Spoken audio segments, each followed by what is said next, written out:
Recognize Attorney General Ellison. Thank you, Chairman Comer, and thank you, Ranking Member Garcia, and thank you to all the members of the committee. My name is Keith Ellison, and I have the honor of serving as Minnesota's Attorney General. You have invited me here today to speak about the topic I feel very strongly about, fraud enforcement. I look forward to discussing the contributions of my office and the contributions we've made to fighting fraud in our state.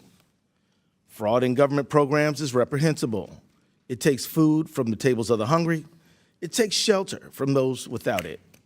I have worked every day as Attorney General to hold fraudsters accountable, and I'm proud of our record.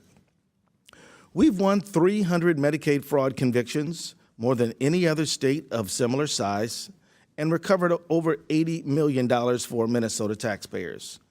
We've returned tens of millions of dollars to victims of consumer fraud in Minnesota. Since 2019, our Charities Division has resolved over 50 investigations and dissolved 17 sham nonprofits.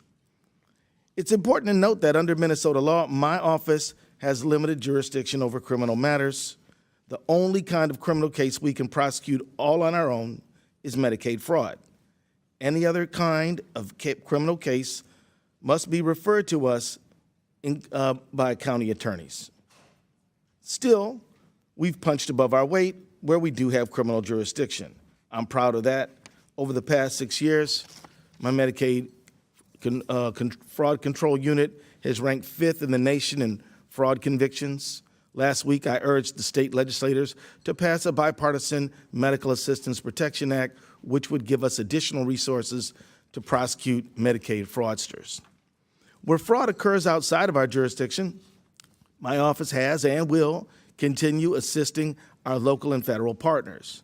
When our help is requested, we support our 87 county attorneys in Minnesota, and we regularly coordinate with federal investigators and prosecutors to combat fraud. That type of collaboration between enforcers at all levels of the government is essential in this fight. And that is why, if we are to discuss law enforcement efforts in Minnesota, we cannot ignore the devastating effects of Operation Metro Surge. As you know, the Trump administration, on the pretext of fighting fraud, unleashed over 3,000 masked, armed agents on the streets of Minnesota. And as a result, 2 U.S. citizens were killed by federal agents, Renee Good and Alex Preddy. Federal law enforcement still refuses to cooperate with us in investigating their deaths. Young, innocent children were detained and traumatized. Schools and businesses were forced to close, costing countless families their jobs, their livelihoods, their education, and costing our state hundreds of millions of dollars in economic damage. Operation Metro Surge did nothing to address fraud in our state. It harmed our economy, it scarred our people, and it dealt a devastating blow to fraud enforcement in Minnesota. As a result of Metro Surge, federal prosecutors' efforts to fight fraud in Minnesota have suffered a major setback. In the U.S. Attorney's Office, 6 high-ranking attorneys resigned because of the Department of Justice pressured them to investigate Renee Good's grieving widow. 8 more prosecutors then followed.